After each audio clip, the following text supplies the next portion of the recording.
This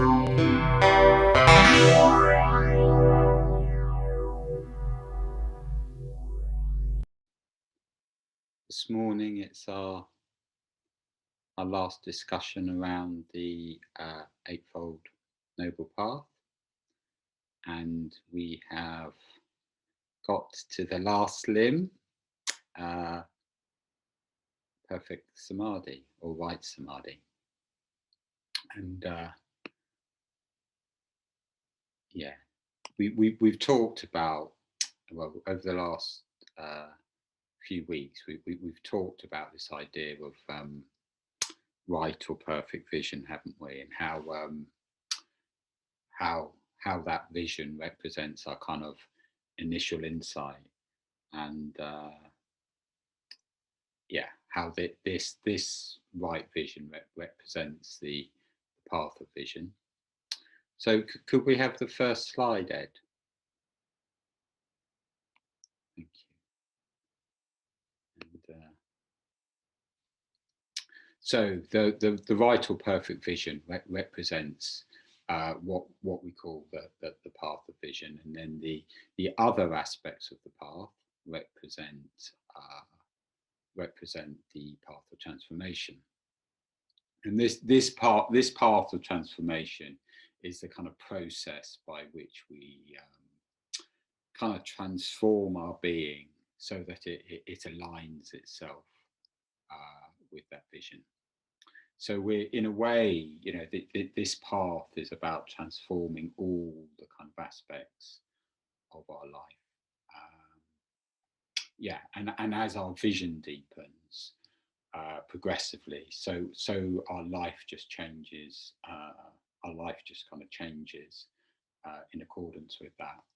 And we also talked about the kind of mundane and kind of transcendental aspects, or the fact that we can regard this as a sort of mundane path and also a transcendental path. The sort of cultivation of the mundane leading to the transcendental, and in a way, the transcendental path is the kind of experience of an enlightened being. So moving on to Perfect Samadhi. So in some ways we're kind of approaching the end of the journey, and Perfect Samadhi is a sort of fitting end to that, actually. But one thing you will have noticed when we've been discussing all the other aspects of the path, we've been using the English term, but in this case we're using the term Perfect Samadhi. Thanks, Ed.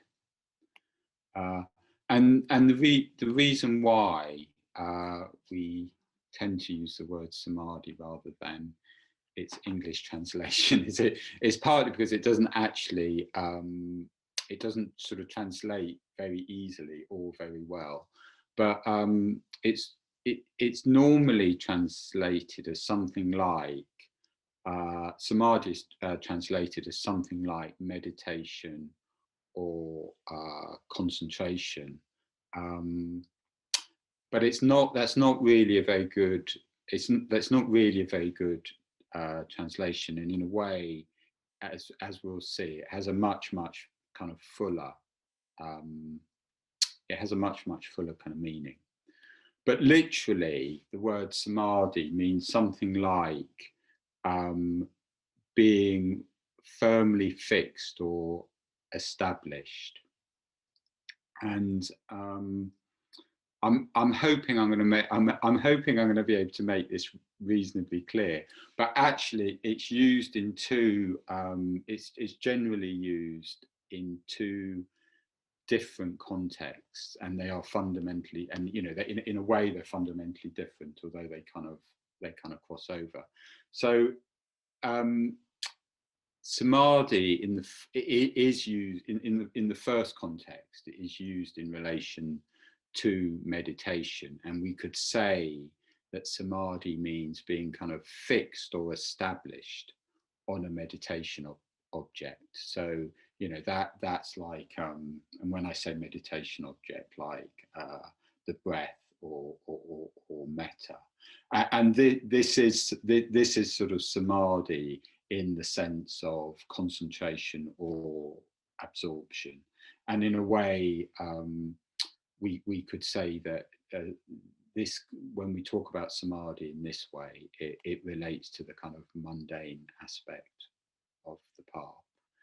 But that's the kind of first meaning, but much more significantly, it means the kind of establishment of one's being in kind of ultimate reality. So it means the kind of the grounding of one in reality, and this is samadhi in the sense of enlightenment or Buddhahood, and in a way, so that this samadhi corresponds much more with the kind of transcendental path and the idea of enlightenment. So in a way, samadhi here represents the goal of the path.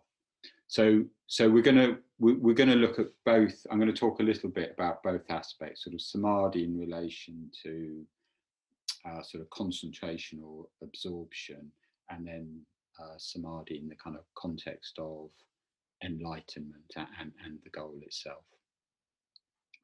And hopefully it will become clear why. I mean, we've kind of talked about this in a way. It's not a sort of linear path, the Eightfold Path, is it? And I think in one of the talks, Karunanātha described it being like a flower kind of opening, and that we're you know, we're practicing all the kind of different bits of the path. We can practice them all simultaneously, but actually there is also a reason why samadhi and this sense of kind of absorption comes where it does on the path. And if we just remember some of the aspects we've talked about. So we talked about like emotion and how we need to kind of transform our emotional nature through kind of integration and positive emotion. And we talked about the importance of doing that. So it's a bit like all our kind of energies are kind of pointing in the right direction. And then we talked about ethics and the ethical aspects of the path, which are speech, action, and livelihood. And then we talked about right effort, which is that. Well, we talked about the four right efforts, didn't we? So how we kind of cultivate and maintain sort of positive mental states. And in a way, so when I say that in a way samadhi does, there is a reason it sort of comes where it does in the path. And in a way, this is because it's the kind of fruit of all the other aspects. It's the kind of fruit of all the other aspects of the path.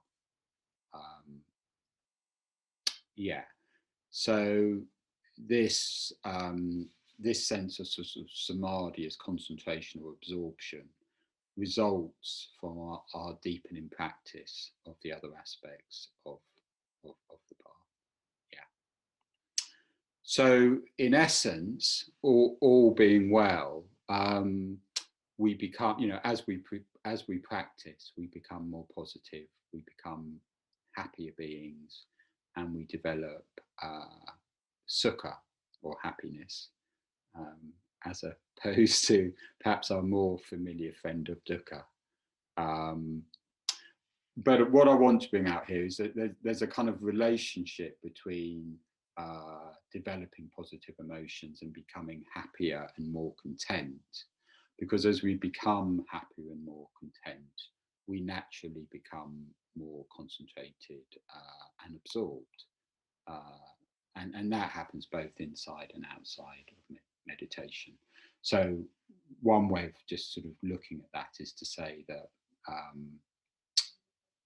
as we become more content, the hindrances drop away. So the kind of hindrances to meditation, but also the hindrances that are just kind of prevalent in life, they just kind of drop away. So there is, yes, we could say happiness and contentment lead to samadhi, and samadhi or absorption leads to pleasure and happiness. There's a kind of link between the two. And some of you will have heard this story, but there's a story about how the Buddha was one day talking to a king, and the conversation turned to who was the happier. And the king said, well, of course I am. I have a fine palace, I've got a beautiful wife, and all the money and possessions I could want. And you, Buddha, are sitting under a tree beside some wretched hut with your begging bowl. And obviously I am far happier than you. To which the Buddha replied, so let me ask you a question. Could you, without moving, enjoy complete and perfect happiness for an hour? And the king thinks about this for a while and says, yes, I probably could. To which the Buddha replies, could you, without moving, enjoy complete and perfect happiness for 6 hours? And this is a bit more kind of challenging to the king. And he says, well, yes, perhaps I could, but it might be a little difficult. And so the story kind of goes on, and it ends with the Buddha saying, well, I could sit here for 7 days and 7 nights, all the time experiencing complete and perfect happiness. So I must be happier than you. So yeah, and what I wanted to sort of bring out is that there's this relationship between absorption and contentment, and that in a way is the kind of crux of sort of samadhi, and it's very different samadhi from kind of willful effort. I mean, sometimes.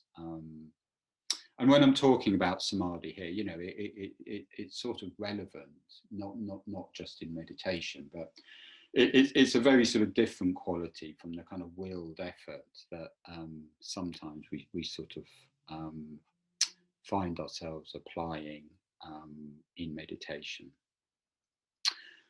And before the Buddha reached enlightenment, you know, he had strived in many ways to kind of liberate himself. He'd kind of mastered meditation, and he'd practiced all these kind of extreme austerities. And despite this, he realized that something was missing, actually. So for all his kind of willed effort that he'd kind of applied to his practice, he knew something was missing, and his mind was taken back to when he was a child, and he'd been sitting under this is a famous story, but he'd been sitting under a rose apple tree, looking at a field being ploughed, and he had just kind of entered this state of perfect contentment, and it just spontaneously arose. He kind of just entered spontaneously this kind of state of absorption or samadhi, and he just sat there for the rest of the day, perfectly happy. And when the Buddha later reflected on this, he saw that this kind of natural absorption was founded in happiness, and he realized that this was the path to enlightenment. So this and this was just like an extraordinary turnaround for a man who had been, you know, practicing, you know, such sort of extreme austerities that it was said that he was living on 1 grain of rice a day, and then he had this kind of experience, and he realized the kind of the link between, well, he saw the path to enlightenment, and he saw this link between absorption and contentment. So we can look at samadhi in the context of different mental states or different levels of consciousness, actually. And we could, and obviously samadhi represents a sort of deep sense of absorption. Yeah. So I was just going to show this on a slide, actually, because we can. So hopefully the next slide will appear. Thank you, Ed. So yeah, this is just a different way of looking at sort of levels of consciousness. So we've got our ordinary day-to-day consciousness where we experience quite a lot of sense desire or ill will. Well, actually, these are the kind of hindrances, aren't we? So in day-to-day kind of ordinary consciousness, we experience the hindrances, and we experience kind of mental conflict and kind of blocked energy, and this comes from sort of this can come from a kind of lack of integration, and we also experience a kind of clinging. There's that sort of emotional clinging to the hindrances. And then in higher states of consciousness, and access concentration is a kind of intermediate state, the hindrances drop away. So our mind becomes more integrated, and importantly, enjoyment arises, and absorption and concentration is easier, and we're less kind of emotionally attracted to the hindrances. And then in higher states of consciousness, which we could think of as being samadhi, or the dhyanas, the phrase I'm using here, the absorption is much easier. So our mind will naturally become absorbed and one-pointed, meaning it can stay with an object, with the kind of object of meditation, much more easily. And again, there's very strong emotions, positive emotions experienced, so rapture, bliss, and then equanimity. So yeah, just sort of highlighting this relationship between absorption and positive mental states. So thanks for that, Ed. But importantly, this state of samadhi or absorption, and in a way this is the key to it, actually, is that these kind of joyful and subtle states of mind are also very kind of penetrating in terms of sort of insight. So the Buddha said, the concentrated mind sees things as they really are. The concentrated mind sees things as they really are. So traditionally, as one goes into kind of deeper states or higher states of consciousness, then that's where one can reflect on kind of reality. So in a way, that is one of the sort of key aspects of samadhi, is that as the mind becomes more focused, it also becomes more kind of pliable, and that's the kind of route. Traditionally, that's the kind of route to insight. All right. So there's quite a lot there, but that's samadhi in terms of sort of that state of absorption. And I'm just going to say a little bit about samadhi in terms of the second meaning, which is this idea of being established in kind of reality or enlightenment. Um, yeah, I haven't got too much to say about this actually, because as Bhante says, you know, as the more advanced the stage of the spiritual path that we're talking about, the less there is generally to say about it. So you know, the Buddha talked a lot about things like ethics. Yeah, talked, you know, but actually there wasn't so much to say about this this sort of samadhi in the sense of enlightenment, and often the Buddha would say very little about the kind of enlightened experience. Yeah, and often you'll hear that it's kind of beyond words.